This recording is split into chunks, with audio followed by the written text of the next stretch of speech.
Hello Libra, Sun, Moon, Rising, and Venus signs. Kamusta kayo? Sana po nasa mabuti kayong kalagayan. Welcome back po sa Star Tarot. Kung bago kayo rito, welcome din kayo. Thank you sa inyong support. I truly appreciate it. God bless you all, Libra. Una mensahe po ninyo, Seven of Swords. Mag-iingat po kayo, no? Be careful ngayon with your dealings with some people kasi this is the energy of liar, cheater, and stealer. So, maaring meron dito mga sinungaling sa paligid ninyo or baka nga ang iba sa inyo na pagsinungalingan na.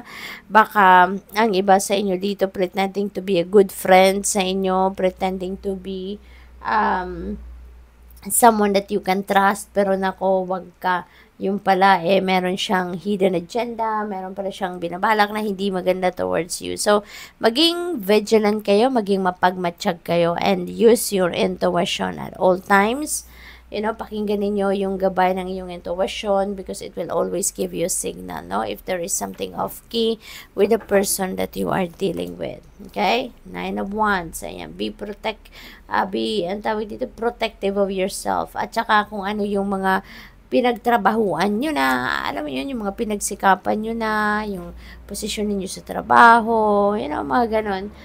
Protection na ninyo yan. No, you may need to protect yourself from this kind of people, no, from this negative energy, surrounded people. Kaya mag-iingat kayo, no? Mag-iingat kayo kasi marami na kayong pinagdaanan sa buhay, 'di ba? Marami ng lessons that you have learned in the past. Marami na din kayong lessons, you have gained a lot of wisdom. So, gamitin ninyo yan sa ngayon, Libra. At maging maging wiser na kayo, maging wise, maging matalino na kayo, mas matalino na kayo sa ngayon, sa dami na ninyong pinagdaan. At huwag kayong pabubudol, no, sa mga taong ito na nasa paligid ninyo. So, protect whatever it is that you have worked for, okay? Kasi maaaring meron dito mga mapanira, maaaring meron dito mga mga tawag dito, manlalamang, yung ganon. We have Hanged Man. Ayan. So, this is stagnant energy, Libra. So, some of you, you may need to get some rest, no? You may need to get some rest, reflect, no? On something, no? Maaaring yun ang best na kailangan ninyo sa ngayon para parang ma-re-evaluate ninyo kung ano mga nangyayari sa buhay ninyo. Okay?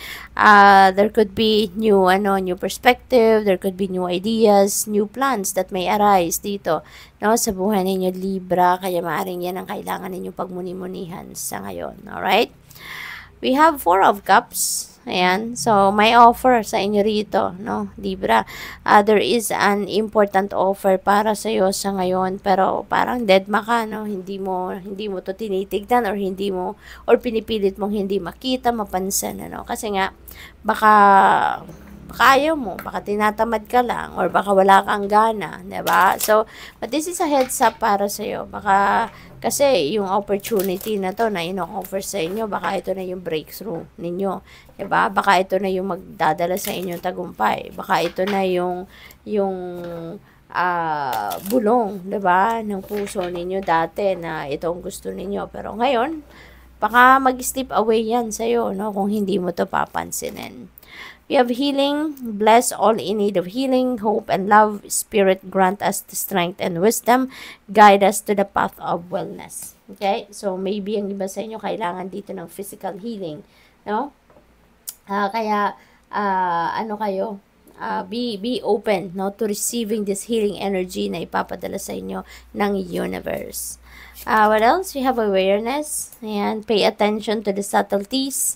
Look with new eyes. There are signs and omens everywhere. Alright? So, maging aware kayo sa mga signs, symbols, and synchronicities and omens na nakikita ninyo kasi that is guidance para sa'yo. Binibigyan or pinapadalhan kayo ng gabay ng Divine Universe at this time, Libra. Kaya make sure that you are paying attention to them. Alright? Malalaman mo din, no, na yung signs na yan and omens na yan ay para sa'yo kasi it will definitely catch your attention. It will definitely parang tatawagin ka, no, ng mga signs na ito. As in, magpapakita talaga to sa'yo. What else? We have creation, energy.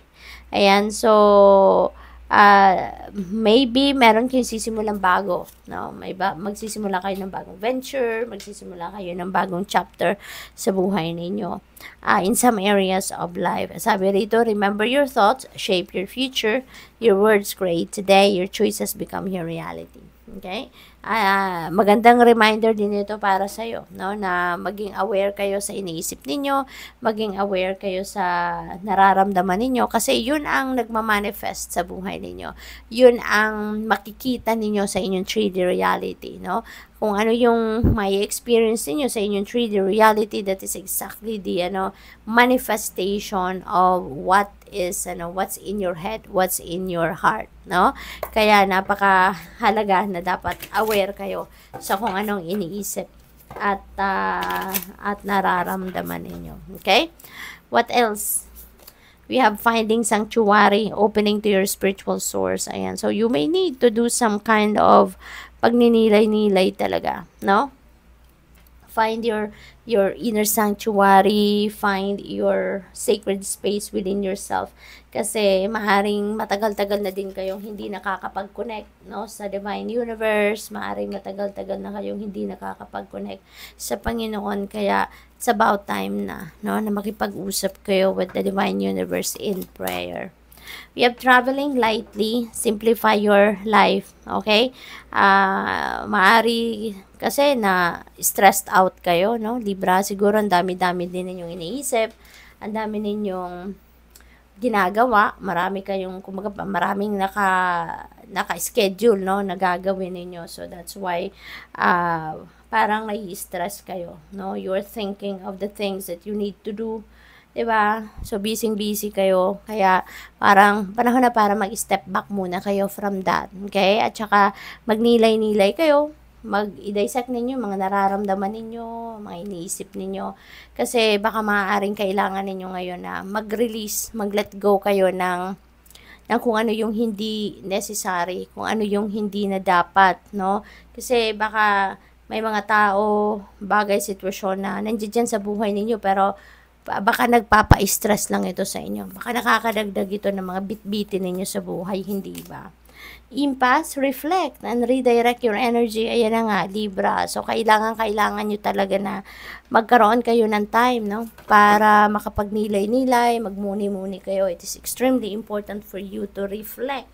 At this time, siguro marami talaga kayong mga bagay na iniisip at siguro hindi kayo makapag-focus, hindi kayo makapag-concentrate sa mga bagay na kailangan yun ang i-prioritize ninyo. Kaya kailangan ninyo na magnilay-nilay at magmuni-muni sa ngayon para makita ninyo ano nga ba ang dapat na i-prioritize ninyo sa ngayon, diba? And you can redirect your energy to the things na yun ang kailangang unahin ninyo or yun ang dapat na i-prioritize ninyo, diba? So, final message ni Libra. Kuha tayo ng isang trinket dito. Okay, so meron tayong ano nga tawag dito? Parang ano ito stingray. Ang tagal kong naisip. Yeah, this is a stingray, Libra. And the stingray, that represents change and adaptability and flexibility. So, maaaring merong mga mag-unfold dito ng mga pagbabago. Marami siguro kayong babaguhin din sa buhay ninyo, sa iba't ibang parte ng buhay ninyo. Pero, it won't be hard on you, no? It won't be hard for you kasi magaling kang mag-adapt, no, to new environment, to new people, to new situation. Kaya kahit may mga pagbabagong mangyayari sa iba't ibang parte ng buhay mo, it will be easy for you, no, to adapt and be flexible. So good luck. Thank you for watching. Love and light. Namaste.